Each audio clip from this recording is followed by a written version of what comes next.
Today I'm going to show you the easiest way to improve your solos using approach notes.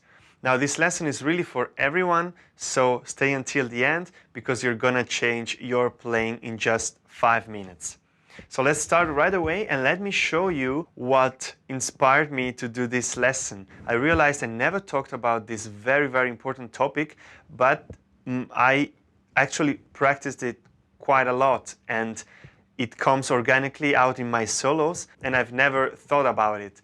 But I was rewatching the videos of our show last Saturday with my band Nova in Munich, and I did something during the solo that I want to show you, and it's this part here. It's coming.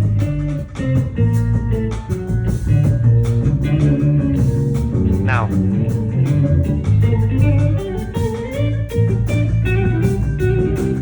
you noticed? I did this phrase.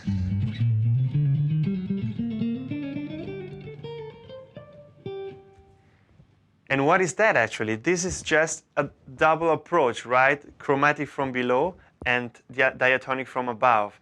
And I would like to show you how to practice approaches so that you can also blend these kind of phrases into your solos. So let's start with the very first step, which is, let's take an arpeggio. In that case, if we want to stick to this song, it was a G minor triad arpeggio, nothing else. So first thing you need to do is you need to see the chord notes, right? So let's take, for example, G minor, right? So 1, minor third, 5. That's it already. So that's just one way, right? You can do, or you can do,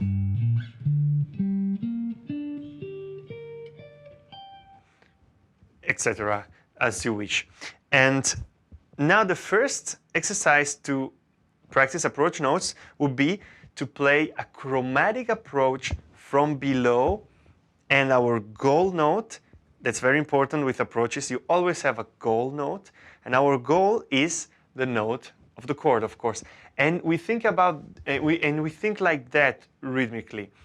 The approach note is on the end, and the goal note, so the chord note, is on the downbeat. So we have and 1, and 2, and 3, and 4, and 1, and 2, and 3, and 4, and 1, and 2, and 3, and 4. 1, and 2, and 3, and 4, and 1, and 2, and 3, and so on, right? So you can practice it like that. Always on the offbeat is the approach note, and on the downbeat is the goal note. Now, we can do the same thing, of course, but chromatically from above. And this one is a little more dissonant, so be careful when you want to use it, but it's like that, same thing.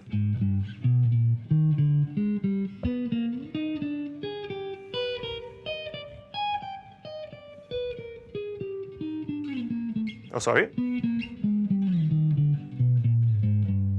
So same exercise the other way around. And of course, try to find different paths so that you really see the G minor arpeggio all over the fretboard, and then you can then do the approach note. All right, now let's spice it up a bit and let's do a double approach. So we take the same idea, chromatic from below, but we do diatonic from above. And so this is almost what I was doing during the improvisation. But the exercise goes like this. We do,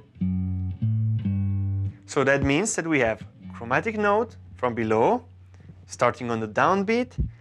On the offbeat, we have the diatonic note, and we land on the downbeat again, on the goal note. So we have ba-di-da. And here, be careful. Diatonic doesn't necessarily mean a whole tone, right? Here we are in G minor, natural minor, so we have the flat 6. So we already have a half step. So we have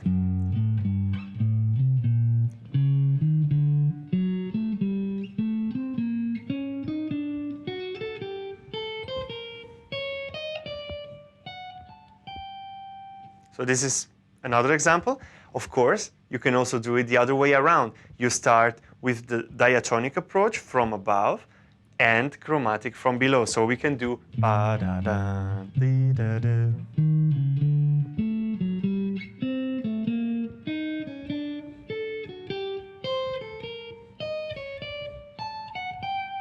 For example. And of course also going back.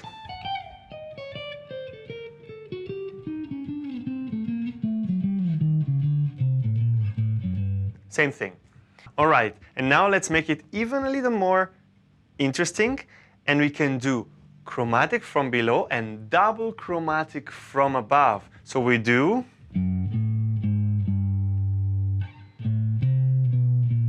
and here with the 6 we cannot do that if we want to keep it natural minor and not doing that, because that would be Dorian, but we want to stay with the flat 6, so we do the other way around. So we do from below, chromatic from above.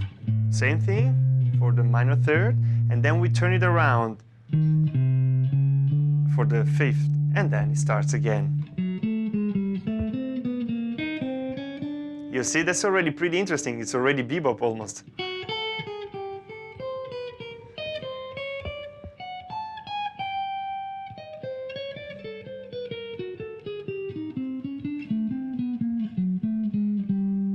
Pretty interesting, eh?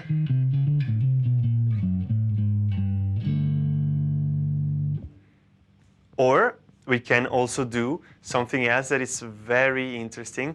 So this one is a little more complicated because we have the enclosure. And the enclosure is when we are around the gold note chromatically. So this one is a little more complicated. So make sure to really learn the others first and then do this one.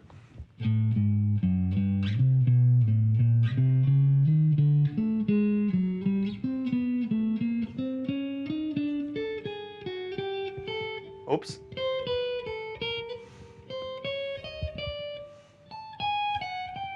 And also going back. This is, by the way, this is very important. Practice it also going back, because then you'll see that maybe you don't find the path back to where you started, because it's different to think about it going upwards and going backwards, although you are doing the same thing. And also maybe try to find another way to go back so that you really practice to see the notes on the fretboard.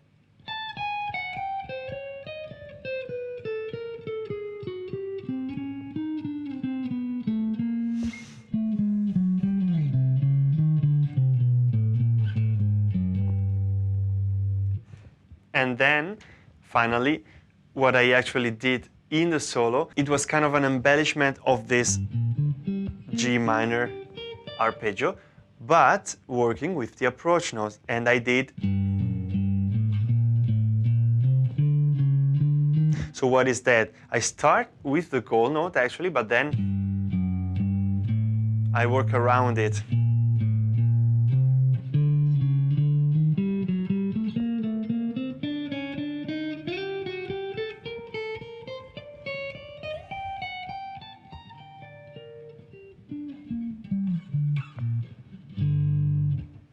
That's it.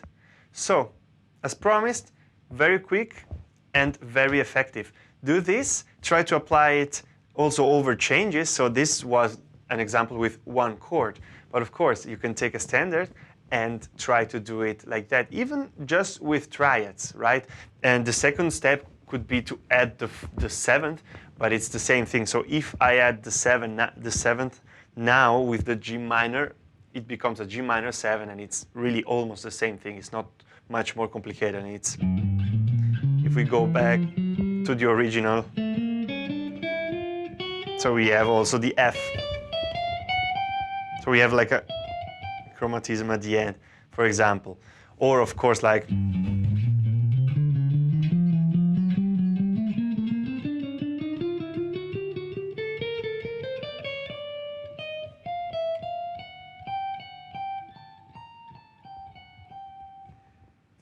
you see, and then you already have way more tools that you can use for your improvisations.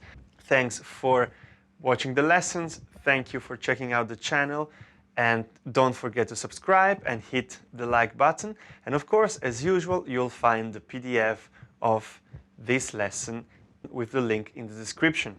So go check it out. It's completely free, and let me know what you think and if you have questions. See you for the next lesson.